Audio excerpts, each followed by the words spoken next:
This is a download from BBC Learning English. To find out more, visit our website. 6 Minute English from bbclearningenglish.com. Hello and welcome to 6 Minute English. I'm Catherine. And I'm Neil. So, Neil, do you notice anything different about me today? Have you done your hair differently? No. Is that a new outfit? Honestly, Neil. Well, I give up. I don't know what's different about you. Okay, well, maybe by the end of the show, you'll have figured it out. Anyway, today we're discussing memory and whether we can remember things accurately. So, are you ready to answer today's quiz question, Neil? I am. Okay, so in which part of the brain is there an area dedicated to remembering faces? Is it A, the temporal lobe, B, the hypothalamus, or C, the cerebellum? Well, I have no idea, but I'll say A, the temporal lobe. Okay, and we'll find out whether you chose the correct answer later on in the show. But let's talk more about how our memories can play tricks on us. We tend to think of memory as being like a video recorder that we can replay and recall again and again as it originally occurred. But memory doesn't work like that. It's a reconstructive process. A reconstructive process? Yes, we reconstruct or rebuild memories, and during this process, they may be distorted or changed for different reasons. Let's listen to Tim Valentine, retired professor of psychology at Goldsmiths College at the University of London, talking about this. From all those TV dramas you've watched, you'll be familiar with the forensic scenes of crimes officers wearing their paper suits and covering their shoes and their hair to make sure they don't introduce their DNA or physical traces onto the crime scene.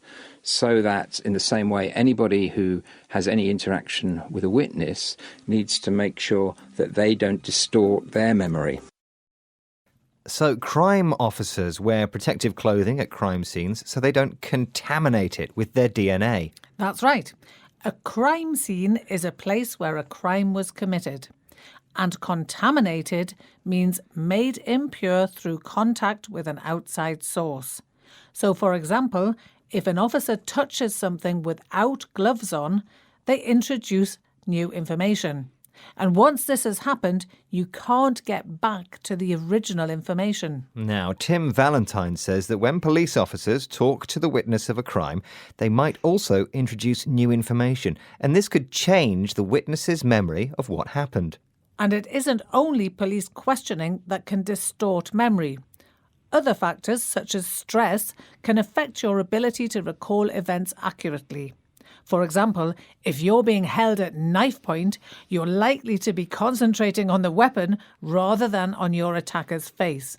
And at knife point means under threat of being stabbed. So why do we place so much importance on eyewitness accounts?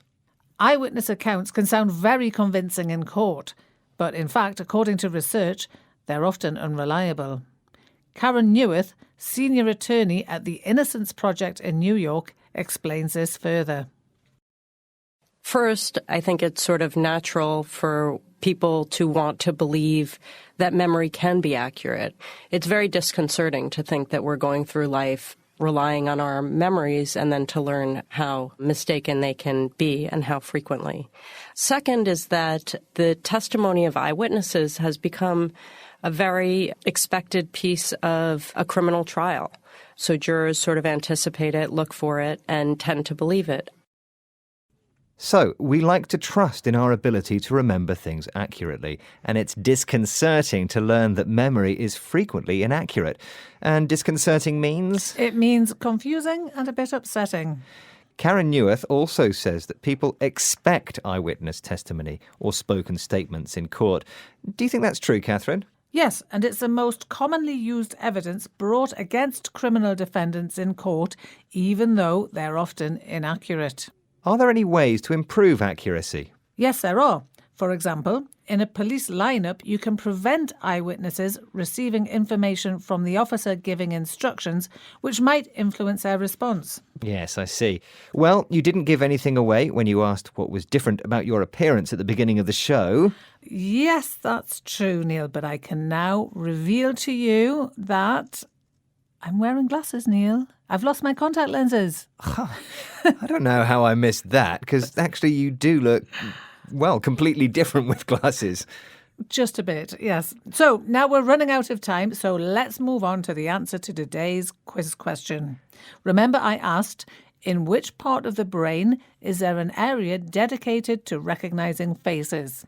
Is it A, the temporal lobe, B, the hypothalamus, or C, the cerebellum? And I said A, the temporal lobe. Was I right? You were indeed, Neil. Very well done. It was Yes. the correct answer. The main part of the brain dedicated to recognising faces, called the fusiform face area, is positioned in the temporal lobe, which can be found roughly in the area just behind your ears. Fascinating. Now, here are the words we learned today. Reconstruct, distorted, crime scene, contaminated, at knife point, disconcerting, testimony. And that brings us to the end of today's 6-Minute English. Don't forget to join us again soon. Goodbye. Bye. 6 Minute English. From the BBC.